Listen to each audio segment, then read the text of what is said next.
From deepening political divisions and rising tensions to the stories shaping the future of Southeast Europe, this is where the Balkans come into focus. I'm Nadia Muftic, and this is Across the Balkans.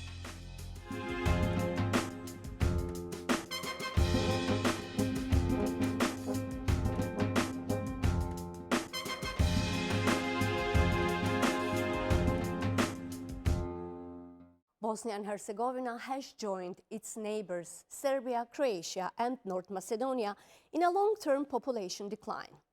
In just 3 years, deaths have outnumbered births in Bosnia by nearly 30,000. It is a country of about 3 million people, but the data reveals a deeper issue. The country isn't just aging, it's steadily emptying. Here's why. Population decline is becoming a growing reality across the Balkans. The trend is very difficult to reverse as it requires a range of long-term policy changes. But Bosnia and Herzegovina is entering this situation without a clear plan or strategy to address the impending challenges. Well, it is very important to emphasize that the issues or demographic trends in Bosnia and Herzegovina are very much the same as demographic trends across the world, especially in developed countries. So governments are actually experience, or countries are experience low fertility rate, there is extended life expectancy, and unfortunately more and more young people, skilled people are emigrating from the countries and going to Western countries where living conditions are much better. Unofficial estimates suggest over 600,000 people have left the country in the last 12 years, most of them young, working-age adults. All this is leaving Bosnia with an increasingly elderly population. UN Population Fund data suggests 23% of those who remain are over 65. More than 5,000 medical staff have left since 2023. Skilled workers across other sectors are leaving too.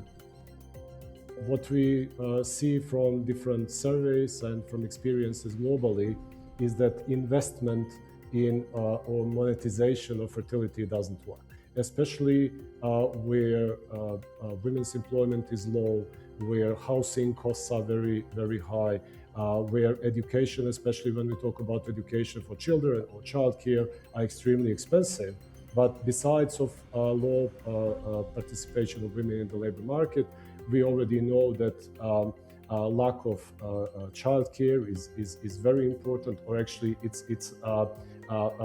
very high on the list of barriers and issues that needs to be addressed for women to be able to join the labor market.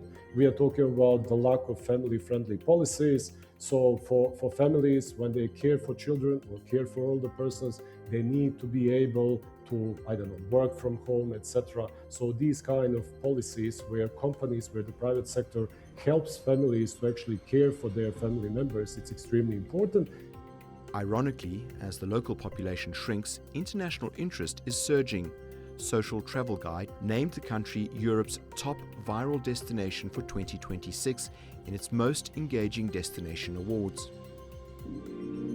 أول مرة في البوسنة وقررت نبدأ في سراييفو مدينة بسيطة بتاريخ كبير. I just found my new favorite.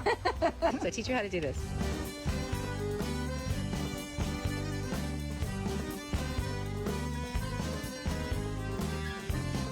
More and more visitors are discovering Bosnia. In March alone, the capital, Sarajevo, recorded a 35% increase in overnight stays. But it raises a simple question. Who will they meet if there are fewer and fewer locals?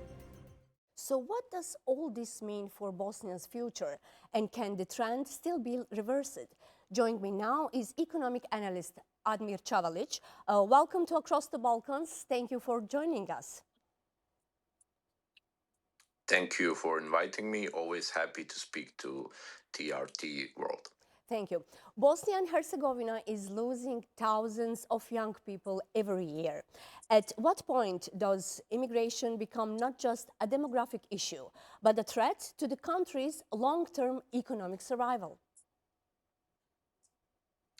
Unfortunately, we are at that point where big social economical systems in Bosnia and Herzegovina, like pension system, healthcare system, and also other social security systems are having problems because we're lacking people. We're lacking people at the labor market, but also we're lacking people who are just leaving the country or were leaving the country in the last 10, 15, 20 years. So already this is not just a demographic issue, and that's why we as economists are watching and analyzing over this issue.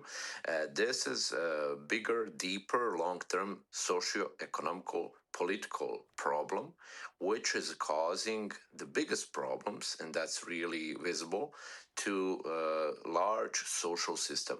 I must inform you that in Bosnia and Herzegovina, we have a transgenerational economical social systems, meaning that pension care, health care, and every other social care is highly dependent on the worker, on the labor force. So if that labor force leaves, if it goes to EU, Germany, or other countries, then we have a problem because we don't have a source of income, of public income for those systems. So yes, we're really into these problems. I wouldn't call it a survival problem. I would just call it a bigger, like, social economical problem. But many young people cite corruption, political instability, and lack of opportunity as a reason for leaving. What does this say about the state's failure to retain its own population?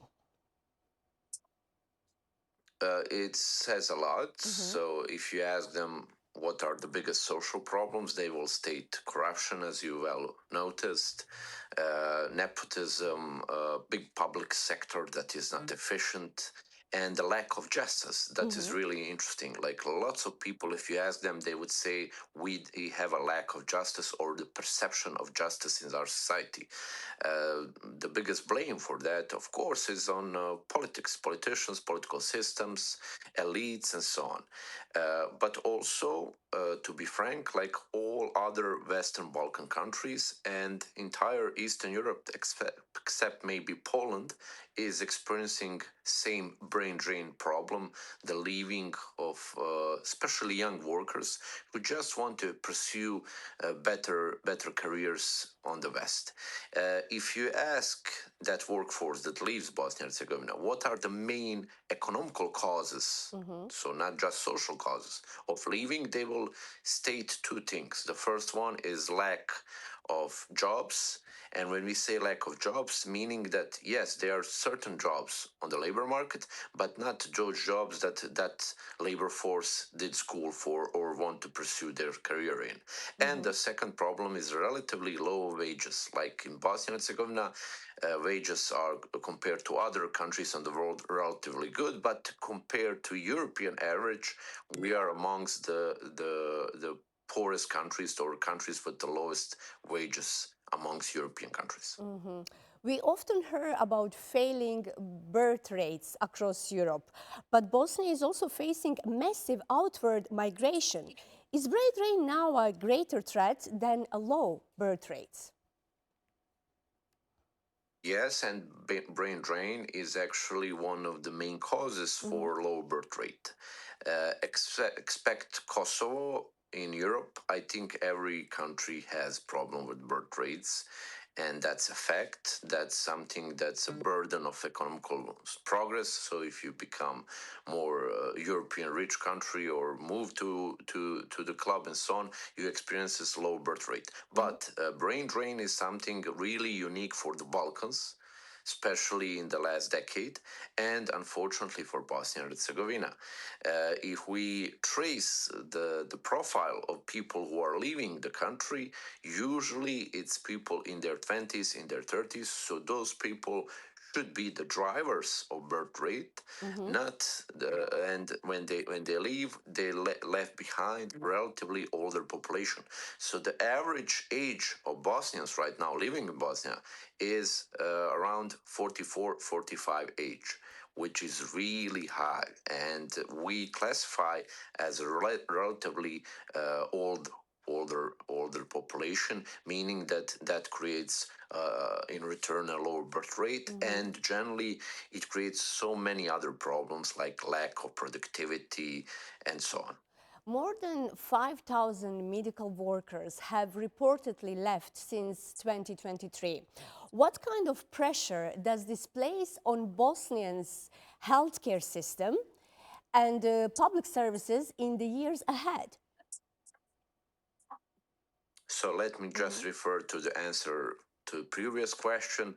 If we are becoming a relatively older population, that means that we, as an older population, need more actually healthcare workers, and there's more demand for healthcare service, which creates a certain paradox, meaning that the country that has higher demand for those services is being left by people who provide those services. So that's creating a problem in the market, on the supply and demand side of the market, meaning that the supply of healthcare service is becoming relatively weaker, poorer, bad, especially in a small places in Bosnia and Herzegovina. So we see lots of people who are just not delivered proper healthcare, and the waiting lists are becoming much more higher because we don't have certain doctors in some areas, or we don't have specialists and so on. Why is this a unique problem when it comes to medical staff? Because you invest lots into it. We have universities that school our medical staff. After that, we have specializations. We have lots of funds that we invest in those people, and eventually those people leave Bosnia and Herzegovina. It's really hard to blame them. If you look across the globe, like there's high demand for medical staff in Germany, in France, in UK, but also in the Middle East. Like lots of Bosnian medical staffers are going, for instance, in Middle East because they're competing with higher salaries than compared to Bosnia and Herzegovina. Bosnia is becoming increasingly popular with international tourists, especially younger travelers. Is there a danger in the country becoming attractive to visit, but difficult to live and work in for its own citizens? That's one of the paradoxes of our country, unfortunately.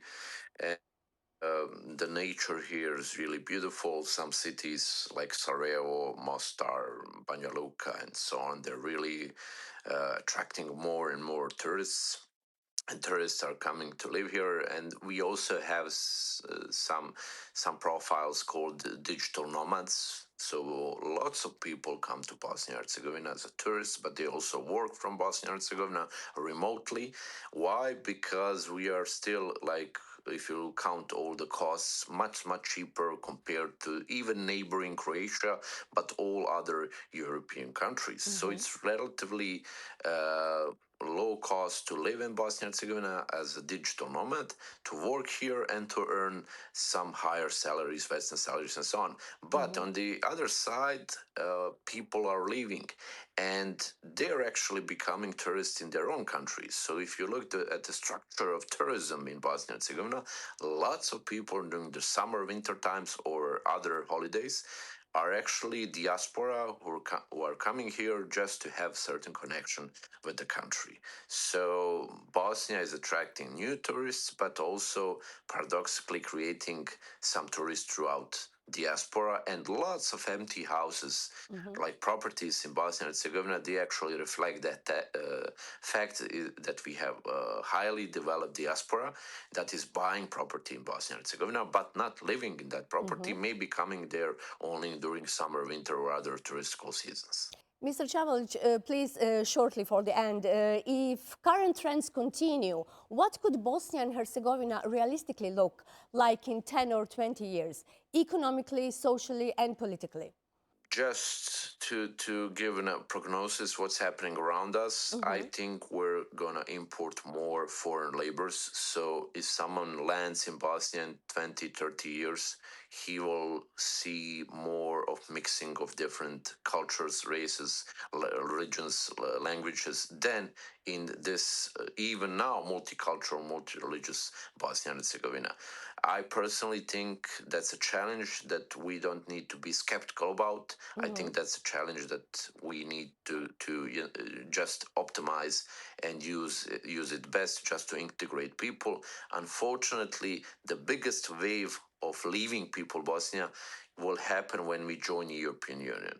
So when we join European Union, it will be like Bulgarian, Romanian scenario, meaning like 1/3 of the country will probably leave. We need to be prepared for that. But generally, I'm optimistic when it comes to Bosnia because EU integration still are creating certain changes, economical, political, social, that are just working fine for Bosnians. Unfortunately, less and less Bosnians in the country. Okay, thank you so much for being our guest and for your time. Thank you for inviting me. Happy to talk.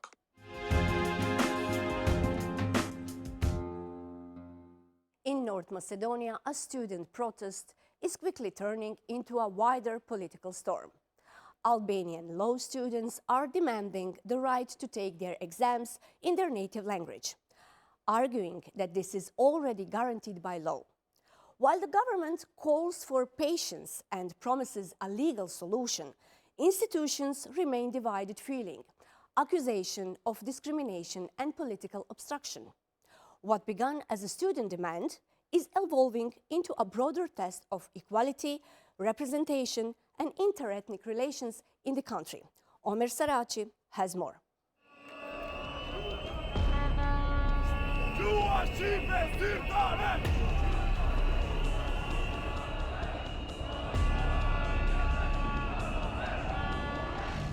Misafir, ne këtu, a jemi arlatsak, ne jemi autokton, ne jemi vetë kjo këtu. Ne jemi shani të këtu, ne jemi Balkani të shku, ne jemi dini në stru. Ne jemi partisi të këtu, ne jemi sot në shtëpi këtu.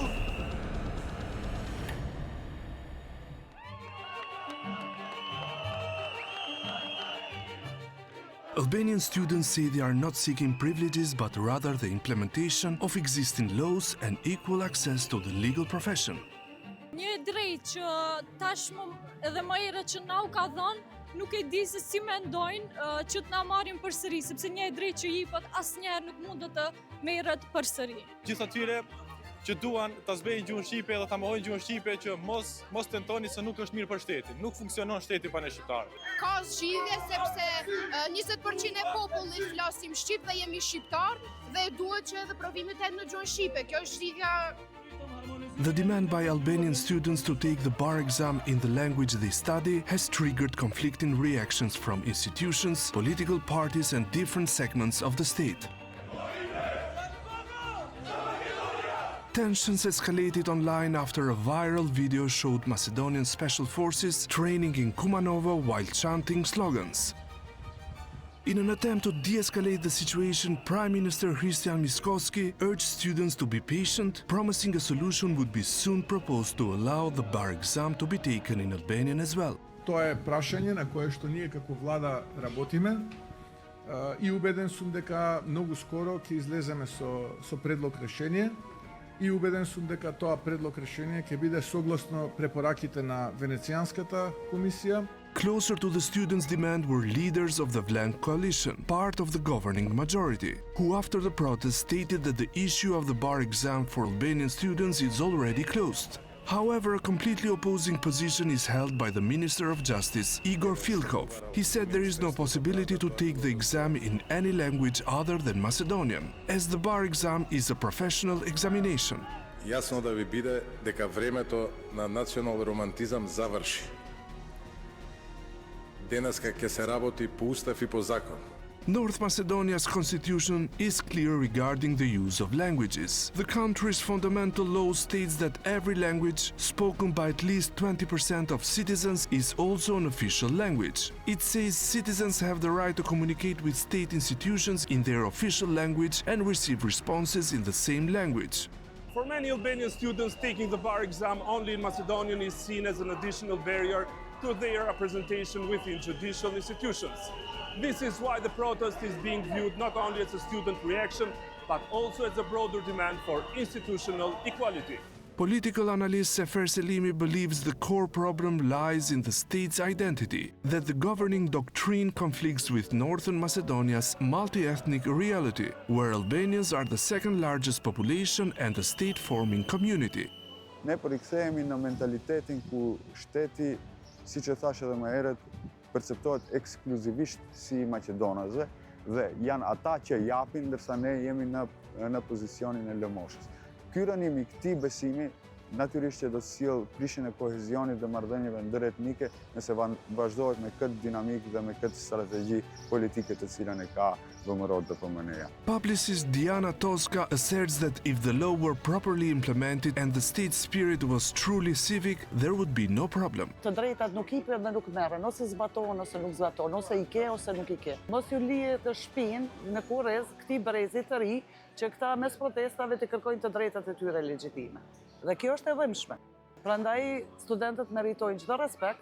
Dygjuesia e Maqedonisë si shtet rënon këtë dogmë dhe këtë doktrinë politike dhe është në kundërshtim të plot me ideologjinë e BMR DPMN-s.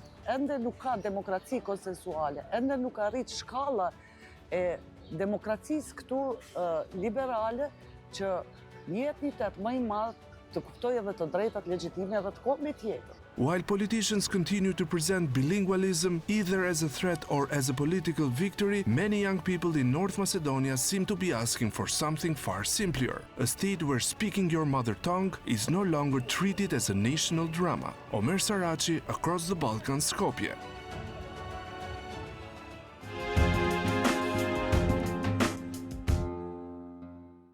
A new generation of artists is taking to the streets of Sarajevo and Pristina to create their unique murals and graffiti.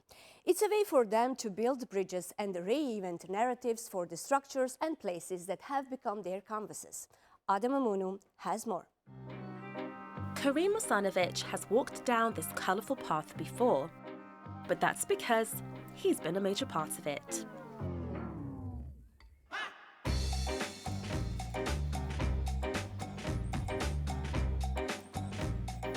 Retouching his mural of a dragon, his paintings gallery is Sarajevo's abandoned bobsleigh track.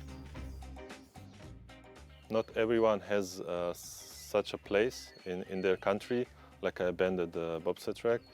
And it's really close to Sarajevo, it's right next to it. And it's a really good place for artists to come here to paint because you can paint here freely. The bobsleigh track is one of a few relics of a bygone era, when the city hosted the 1984 Winter Olympics. In 2024, Sarajevo commemorated its 40th anniversary with an exhibition of the highlights of an event that showed great sportsmanship and the last vestiges of a united Yugoslavia. Benjamin Jengic is another artist who believes in renewing the city's monuments for a future of art. He launched Sarajevo's annual Facade Festival in 2021 to promote the city's muralists, while also repairing buildings, which also act as the festival's canvas. So now, for me, it's a symbol of love towards life, and it's a symbol of life. And I see it as a gift to everybody who needs a little bit of love. After Bosnia's war, segregation, politics and nationalism were very strong. For some young Bosnians who returned to the country, graffiti and hip-hop were therapy and a means of connecting to other street artists in the region. I came back in '98 and I was not the only one, as you can imagine. A lot of Bosnians came back when the war stopped, and we basically brought this whole kind of hip-hop culture to Bosnia and started to do graffitis and also hip-hop jams, festivals, and also, of course, music.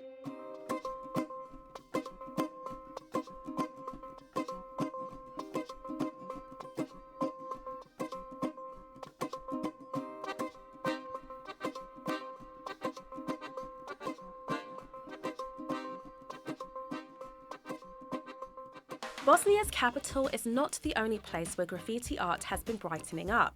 Kosovo has, for several years, hosted its International Meeting of Stars Festival, inviting artists from around the world to produce striking murals on Pristina's streets. Since 2017, the festival has grown into the country's largest street art event, bringing a fresh theme each year to inspire artists to once again re-energize the city's streets. Betoni italian për shtypjen e under construction, që është në ndërtim e sipër.